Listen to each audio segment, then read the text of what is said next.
Hello, I'm Lindsay Wagstaff and I teach the Alexander technique. I'm also a singer, and this video is for you if you are a singer but you know very little about the Alexander technique and would like a couple of straightforward ways to apply some of its basic principles to your singing. We're going to do two experiments. The first is designed to increase your awareness of how the way that your head moves on top of your spine affects the workings of your voice and the sound that you make. The second is to connect this awareness with how we use the breath.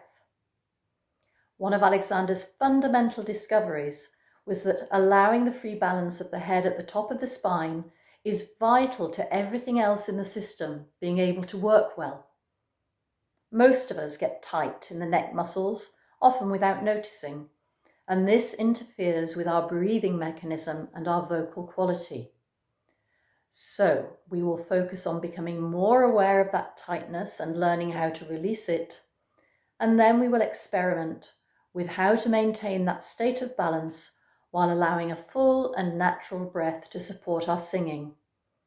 Once you are familiar with the procedures and have managed to make some useful changes, you can then apply the same principles to singing your repertoire.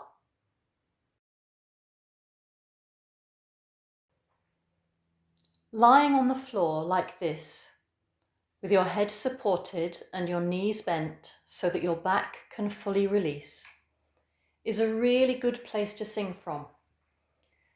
Because the floor isn't going to move, you can be sure that any movement that you notice while you're singing is you doing something. And the thing that you're doing may well be surplus to requirements and unhelpful. So pay attention to what is going on all over your body as you sing in this position. And make a wish to leave everything alone as much as possible. Of course, there will be muscular activity, otherwise nothing would happen. But what we are interested in is using only what is necessary and helpful. Having allowed everything to come to quiet for a few moments so that you have a sort of neutral point to work from, you are now going to experiment with moving your head backwards and forwards at the top joint, which is a long way up, about level with your ears. You might want to put your fingers there to give yourself a sense of its whereabouts.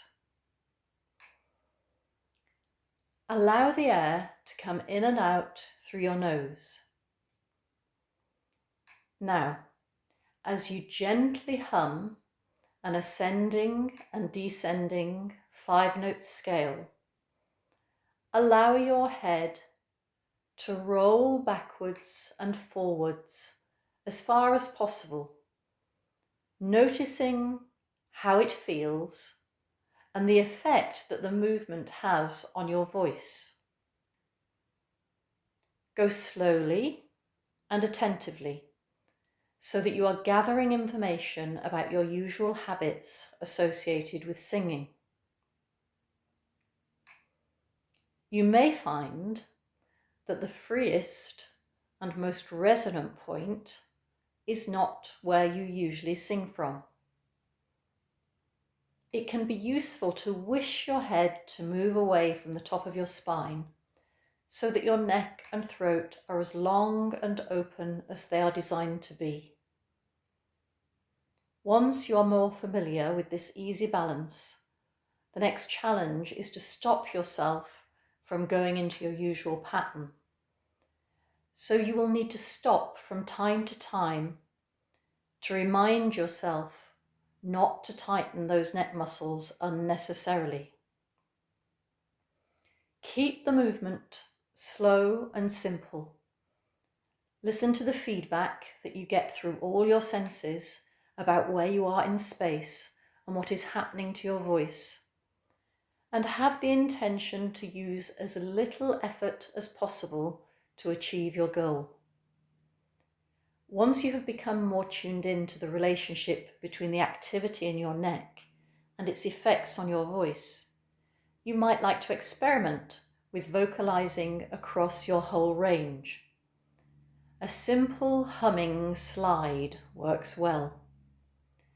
Pay particular attention to whether you tend to tighten your neck and pull your head in any direction in correspondence to the pitch. If so, experiment with preventing this tightening movement.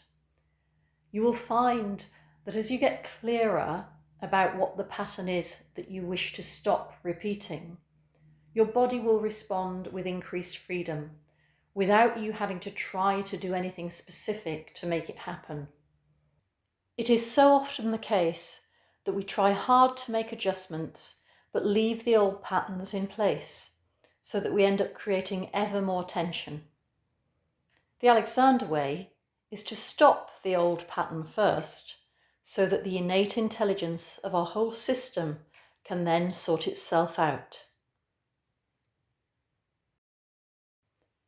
The next stage is taking this awareness of the whole back and being able to keep it all going while you make full use of the breath. If you were being really attentive whilst lying down, you might have become aware of your ribs moving against the floor as the air was coming and going. Most of us, when we've got into bad habits, tend to draw the air in and lift the chest upwards, and then drop the chest as the air is used up. Very often the neck muscles tighten and pull the head down onto that top joint.